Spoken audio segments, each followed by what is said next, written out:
오늘은 화평케 하는 자라는 제목으로 은혜를 나누고자 합니다. 하나님은 분쟁과 분열을 싫어합니다. 그래서 하나님의 마음을 닮은 우리들도 분쟁을 좋아하지는 않아요. 그래서 화합하기를 원하고 하나 되기를 원하고 화해하는 모습을 우리는 그리면서 살아갑니다. 어떤 사람을 만나면은 그 사람을 뭔가는 내가 계속 해주는데도 좋은 사람이 있고, 또 어떤 사람을 만났는데 그 사람이 나에게 계속 해주는데도 싫은 사람이 있는 거예요. 그래, 그것을 보니까 한 사람은 화평케 하는 거예요. 한 사람은 만나면 분열을 일으키는 거예요. 나와 여러분들은 어느 편에 속합니까? 여러분들은 화평하는 무리에 속하시는 여러분들 되시길 바랍니다. 예전에 어떤 한 나라가 전쟁을 일으키고 있습니다. 전쟁을 일으키면은 많은 사람이 죽어가는 거예요. 그런데 이 나라가 아주 월등하면은, 한 나라가 아주 월등하면은 흡수하든가 해가지고 전쟁이 없는데 거의 비슷한 거예요. 그래, 한 사람이, 지혜 있는 한 사람이 왕을 찾아갑니다. 찾아가서 그 왕에게 이렇게 말합니다. 왕이시여, 이 나라는 달에 비유한 만월 같은 달이다 이거예요. 아주 보름달 같은 이 나라가, 저 나라는 보니까 초승달 같은데 그 나라하고 싸워가지고 무엇을 얻고자 하십니까? 이렇게 물었습니다. 왕이 가만히 들어보니까 저쪽 저 나라는 초생달 같다 그러고 우리나라는 만월 보름달 같다 그러니까 기분이 굉장히 좋은 거예요. 그래, 가만히 들어보니까 그래, 맞다. 우리가 보름달 같이 이렇게 큰 나라가 저 초생달 같은 나라하고 싸워서 되겠는가? 그래서 전쟁을 하지 말자 하는 마음을 결정하기 시작합니다. 근데 이 사람이 또 이 나라, 다른 나라에 갔어요. 상대방 나라에. 갔더니까 그 나라에서 소문이 났습니다. 당신이 저쪽 가서 만월이라 그랬고 우리나라를 초생달이라고 비유했다면서 하면서 이 사람한테 화를 무척 냅니다. 근데 이 사람은 굴하지 않고 이렇게 말합니다. 폐하, 이 나라는 초생달 같으니까 내가 말한 것을 잘 들어보시옵소서. 저 나라는 지금 만월이라서 이제는 앞으로 갈 길은 뭐요? 지는 달이라는 거예요. 쪼그라드는 달이라는 거예요. 그리고 이 나라는 초생달 같다는 건 뭐예요? 앞으로 커져 보름달이 될 거라는 거예요. 그 말을 들으니까 또 기분이 너무 좋은 거야. 우리가 지금 비록 초생달이라고 저 사람이 나를 비하했지만은 앞으로 다가올 희망을 준 거예요. 그 희망을 들은 왕이, 그래, 우리는 이제 곧 만월이 될 텐데 저 지금 만월 지는 달의 모습을 가진 저 나라하고 내가 싸워서 무슨 덕이 있겠는가? 그래서 전쟁을 그만뒀다는 거예요. 우리는 같은 말이라도 한 사람을 찾아가서 비난하고 그 사람을 나쁜 말로 폄하하는 것이 아니라 좋은 말로 해서 화평케 해가는 그런 모습에서 살아가시기를 주님의 이름으로 부탁을 드립니다. 오늘 말씀도 보니까 화평케 하는 자라고 말하고 있습니다. 화평케 하는 것은 우리가 모든 것을 전심전력을 다해서 하는 겁니다. 그래서 로마서 12장 18절에 할 수 있거든 너희로 서로 모든 사람과 더불어 화목하라고 말합니다. 이 앞에 할 수 있거든이라고 말하고 있습니다. 할 수 있거든. 할 수만 있다면, 너의 힘으로 할 수만 있다면 모든 사람하고 화평하게 하라는 거예요. 분쟁과 분열을 조장하는 것이 아니라 화평케 하라고 하나님은 우리에게 명령하고 있습니다. 성경의 말씀을 보면은요, 어떤 말은 부탁도 있고요, 어떤 말은 권면도 있지만은 명령이 주로 되어 있습니다. 하나님의 말씀은 명령이에요. 하나님의 말씀은 곧 그분을 드러내는 거예요. 우리에게 모든 것을 순종하라고 요구하는 것은 뭐예요? 하나님의 말씀에 권위를 세우기 위해서 화평케 하라는 거예요. 우리는 누구를 만나든지 화평케 하는, 평화를 이루어가는 그런 평화의 수호자가 되시는 여러분들이 되시기를 바랍니다.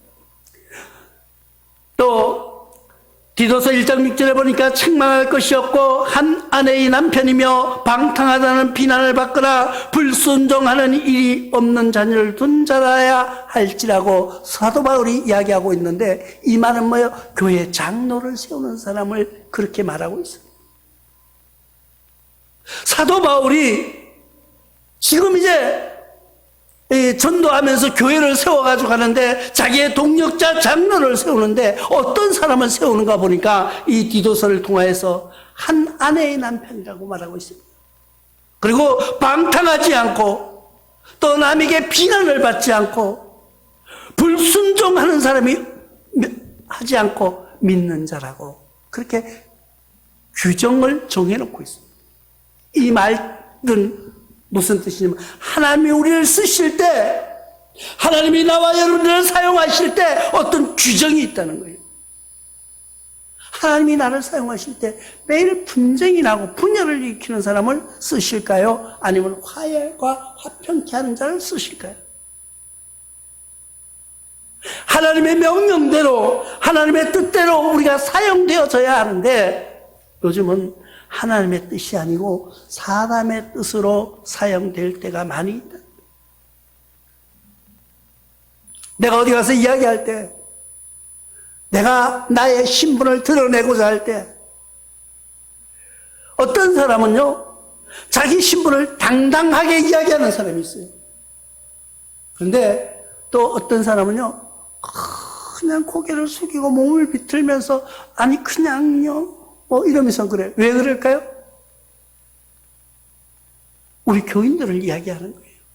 교인들이요, 나가서 사람들과 이야기합니다. 예수 믿으세요. 제가 해보니까 그렇더라고요. 제가 해보니까. 그러니까 가가지고 이야기하면요, 물어요. 저는 처음에 전도할 때 부끄러워서 말을 못했어요. 근데 이제는 가면 좀 뻔뻔스러워졌어. 그래서 전도를 주거나 명함을 주면은 할 때 그렇게 얘기해요. 저는 하늘소망교회 목사입니다. 그리고 먼저 신분을 밝혀요. 그러면은 상대가 뭐라고 하는지 알아요? 아이고, 저도 집사입니다. 아이고, 그러세요. 반갑습니다. 그러면 어느 교회 나가세요? 아이고, 뭐 울산에 어떤 교회, 이름만 되면 아는 교회. 당당하게 어깨를 탁 펴고 이야기를 해요. 근데 어떤 사람은요, 나도 교회 나가요. 어느 교회요? 저쪽에 가면 있어요. 어디에 있느냐고요? 그러면 내가 화가 나요, 솔직히. 교회의 크고 작음에 따라서 자기 신분을 드러내려고 하는 거예요. 그게 인간의 교만이에요. 자기가 하나님을 믿는 데서, 하나님의 자녀된 데서 감사함으로 나가야 되는데, 교회가 이름만 되면, 자기 담임 목사가 이름만 되면 유명한 연예인처럼 다니면은 당당하게 이야기하고, 그렇지 못하면 그냥 나가요. 하나님이 보실 때 하나님이 부끄러우냐는 거예요. 하나님 자신이 부끄러우냐는 거예요. 우리는 뭐를 자랑하고 싶으냐는 거예요. 하나님은 우리를 똑같이 사랑하십니다. 나와 여러분들이 하나님 앞에 선 순간 우리는 모든 사람들이 발가벗겨져서 주님 앞에 일렬로 설 거예요. 왜? 심판받기 위해서. 우리가 발가벗는다는 것은 옷을 벗는다는 의미가 아니라 우리의 모든 과거가 발가벗겨져서 주님 앞에 설 거라는 거예요. 그럴 때 누가 승리했고 누가 패배했느냐는 결정날 거예요. 그때 승리하는 사람은 복 있는 사람이라고 말하고 있습니다. 오늘 화평케 하는 자는 복이 있다는 거예요.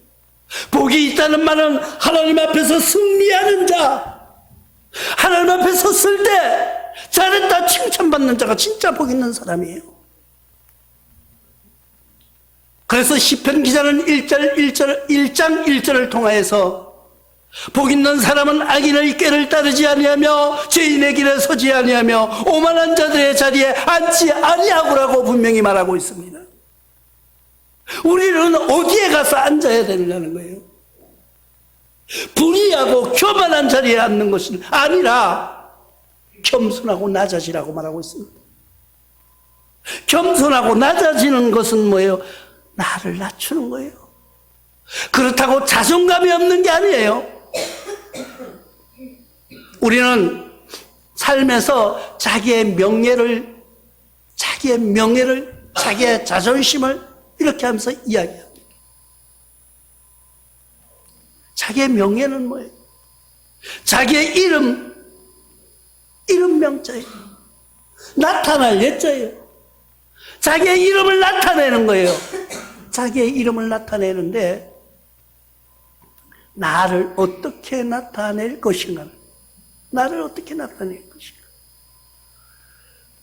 내 모든 것은 겸손하고 낮아지지만은 자기의 자존심은 있어야 된다. 그 자존심이 뭐예요? 하나님의 아들, 하나님의 딸로서의 자존심을 가지라는 거예요. 우리가 나아가서 이야기할 때 내가 좀 뭔가를 가지고 있으면요, 가슴을 척 펴고 이야기할 수가 있어요. 요번에 제가 어디를 갔는데 신발을 바꿔 신고 갔어요. 신장에 바꿔 신었는데 신고 가서 보니까, 갈 때도 몰랐는데 가서 보니까 이거 버려야 될 거를 그 신발을 신고 간 거예요. 해필이면 그 신발을 앞에가 이 발가락 있는 데가 터졌어요. 그 구두가 터져가지고 버리려고 내놨다가 거기만 터진 거야. 그래서 집에서 그냥 접어서 신어도 될 것 같아. 아까워서 또 안 버렸어. 안 버렸고 신장에 놔뒀다가 그걸 신고 간 거야. 그런데 어디 식당에 가도 그렇게 신발을 벗어야 되니까 자꾸 신의 신경이 쓰이는 거야. 누가 다른 사람이 아무도 보지도 않아요. 누군가가 나의 구두 쳐다보는 사람이 있겠어요, 그거? 그런데도 내가 자꾸 이렇게 보이는 거예요. 그게 자존감이라는 거예요. 우리 신앙생활 속에서 우리의 자존감은요, 우리는 하나님의 아들이고 하나님의 딸이라는 데서 자존감을 세워야 되는 거예요. 시편 기자처럼 복 있는 사람은 악인의 길을 따르지 않는 거예요. 복 있는 사람은 따로 말하면 그까지가 신발 하나에 흔들리지 않아야 된다는 거예요. 내가 어느 자리에 있든지 결코 오만하지도 않는다는 거예요. 내가 좀 큰 교회에 다니는, 하나님이 나를 사랑하실 것 같아서 남에게 드러낼 때도 오만하게 드러내는 거예요. 자기 자신을 나타낼 때도요. 우리는 겸손해야 되지만 비굴하지 않아야 됩니다. 우리는 당당해야 되지만 교만하지는 않아야 됩니다. 그게 진짜 자기 명예를 드러내는 거예요. 그게 진짜 복 있는 자의 행동이라는 거예요. 이사야서 32장 20절에는 모든 물가에 씨를 뿌리고 소와 나귀를 그리로 모는 너희는 복이 있느니라. 이거 한번 상상해 보십시오. 소를 몰아가는데 물가에다 씨를 뿌렸다고 그러면 얼마나 잘났을까요? 풍성한 곳으로 소를 몰아가는 사람은요, 자신이 있는 거예요.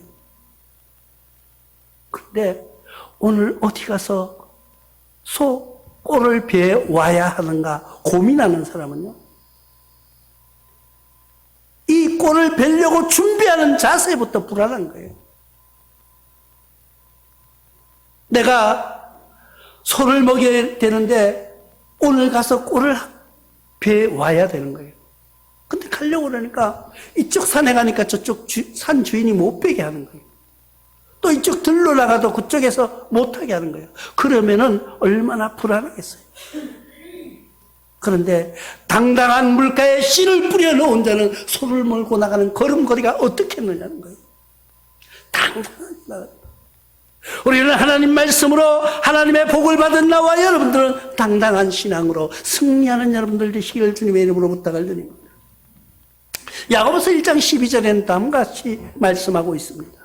시험을 참는 자는 복이 있나니 이런 시를 견뎌낸 자가 주께서 자기를 사랑하는 자들에게 약속하신 생명의 면류관을 얻기 때문이라고 말씀하고 있습니다. 시험을 참는 자. 우리가 신앙생활 하다 보면은 많은 시련과 고통이 와요. 내가 예수만 안 믿었으면은, 내가 교회 나가지 않았으면은, 이 일을 하면은 내가 떵떵거리면 부자도 될 수 있을 텐데. 하다가 보니까 예수님 때문에 뭔가가 자꾸 부딪힐 때가 있다. 그러나 손해본다고 착각하지 마세요. 하나님은 늘 우리의 아픔과 시련과 고통을 듣고 계신다는 거예요. 시련을 견뎌낸 자만이 아름다운 꽃을 피울 수가 있어요. 겨울에 우리는 보리 농사를 지어보셨죠? 보리 농사를 지어보신 분들은요, 잘 알 거예요. 보리 씨를 언제 뿌려요? 가을에 뿌리잖아요. 유난히 보리 씨는 가을에 뿌려서 겨울이 되면 파랗게 솟아 올라옵니다. 그런데 그냥 내버려 두는 것보다가 그 보리밭을 밟아주는 거예요. 예전에는 밟기가 힘드니까 이 나무를 이렇게 나무 바퀴를 만들어가지고 밀고 보리밭을 왔다 갔다 하는 거예요. 우리가 상상해 보십시오. 새싹이 올라왔어요. 새싹이 올라왔는데 그대로 잘 자라도록 보호해줘야 되는데 그걸 짓밟아버리는 거예요. 그런데 짓밟힌 보리 이삭이 그 추운 겨울에도 죽지 아니하고 그 눈 속에서도 다시 봄바람이 불 때 올라와서 새싹을 맺어가는 그런 보리의 모습을 봅니다. 신앙도 마찬가지예요. 우리는 화분을 키워봐도 똑같습니다. 하우스 안에서 곱게 키운 화분은요, 조금 따뜻하다고 밖에 내놓으면요, 조그만 찬바람이 와도 다 얼어서 잎이 떨어지고요, 죽어버립니다. 추위와 눈보라를 견딘 보리 이삭은요, 죽지 않는 거예요. 반드시 열매를 맺는 거예요.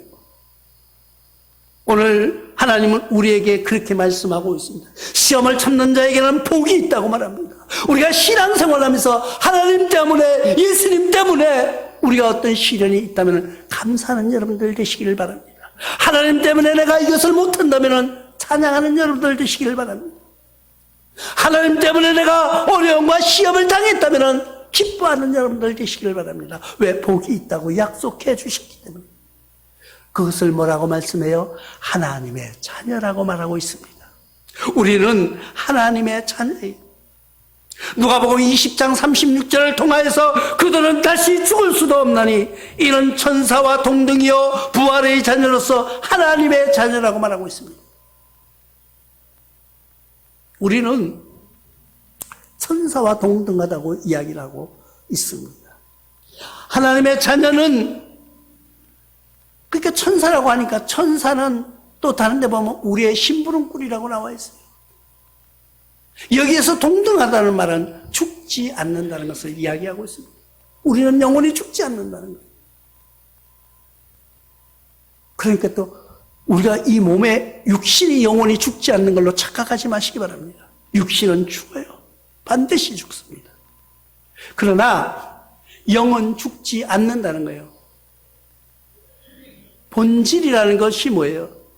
우리 몸은요, 흙이에요. 우리 몸은 흙에서 왔어요. 티끌에서 왔어요. 그러니까 본질로 돌아가는 거예요. 그러나 우리의 영은 하나님께로부터 인간을 흙으로 빚으시고 코에다가 생기를 불어넣으시니 사람이 생명이 되었다고 말하고 있습니다. 하나님의 영이기 때문에 우리는 죽지 않는 거예요. 우리는 천사와 동등하다는 것은 천사는 죽지 않는다고 말하고 있습니다. 그래서 그 죽지 않는다는 데서 동등한 거예요. 그리고 부활의 자녀로서 하나님의 자녀로 우리가 살아간다는 데서 우리는 감사하시기 바랍니다. 이것이 뭐예요? 화평케 하는 자가 하나님의 자녀가 된다는 거예요. 복이 있는데 그 복을 보니까 그 복이 뭔가 보니까 하나님의 자녀라는 거예요. 이것보다가 더 좋을 수는 없을 거예요. 나와 여러분들이 바라는 것이 뭐예요? 우리가 살면은 앞으로 얼마나 살 수 있을까요? 만약에 우리가 지금 2020년인데 2070년 오늘 2월 23일 날 여기서 우리 다시 만납시다. 그러면 내가 그때 100억을 줄게 이러면 여기 올 사람 있을까요? 나도 못 와요. 50년 후에 여기 있을 자신이 있어요, 여러분? 50년 후에 여기서 만나자고 약속해가지고 그 약속이 지켜질 것 같으냐? 우리는 죽지 않는 영이 하나님 앞에 섰을 때 사랑하는 내 딸아, 사랑하는 내 아들아, 네가 그만큼 고생했지. 그렇지만 네 어려움과 시험 속에서 화평케 했지. 수고했다고 안아주는 하나님의 사랑을 느끼는 여러분들이 되셔야 됩니다. 이 세상에서 내가 아무리 많이 가지고 있다고 할지라도 우리는 앞으로 우리의 육신의 생명이 언제 끝날지 모르는 삶을 살아가고 있다는 거예요. 그러면 우리가 바라는 건 뭐예요? 이 세상의 부귀와 영화가 아니라 저 멀리 하나님의 나라에서 우리가 살아갈 그것을 소망하고 살아가는 거예요. 그래서 로마서 9장 26절을 통하여서 너희는 내 백성이 아니라 한 그곳에서 그들이 살아계신 하나님의 아들이라 일컬음을 받으려 함과 같다고 말하고 있습니다. 너희는 내 백성이 아니라고 한 그곳에서 그들이 살아계신 하나님의 아들이라 일컬음을 받으리라 함과 같다고. 이 세상에서는 우리가 살아가는 것이 뭐예요? 하나님의 아들이라고 일컬음을 받을 수 있는 그 삶에서 우리가 승리해야 된다는 것입니다. 요한일서 3장 10절에 그러므로 하나님의 자녀들과 마귀의 자녀들이 드러나나니 무릇 의를 행하지 아니하는 자냐 또는 그 형제를 사랑하지 아니하는 자는 하나님께 속하지 아니하였다고 말씀하고 있습니다. 우리가 하나님의 아들과 마귀의 아들이 어떻게 다르냐는 거예요. 형제를 사랑하지 아니하는 자는, 이웃을 사랑하지 않는 자는, 즉 말해서 뭐예요? 화평케 하지 않는 자는 하나님의 아들이 아니라는 거예요. 하나님의 자녀가 아니라는 거예요. 그러니까 우리는 어떻게 해야 돼요? 화평케 해야 된다는 거예요. 평화를 주어야 된다는 거예요. 분열로 다툼으로 가는 것이 아니라 화해와 용서와 화평을 이루어가고, 여러 사람이 분쟁 속에 있을 때 화해의 도구로 사용되는 여러분들이 되어야 된다는 거예요. 우리는 화평케 하는 도구로, 평화의 도구로 승리하는 여러분들 되시기를 주님의 이름으로 부탁을 드립니다. 고마우신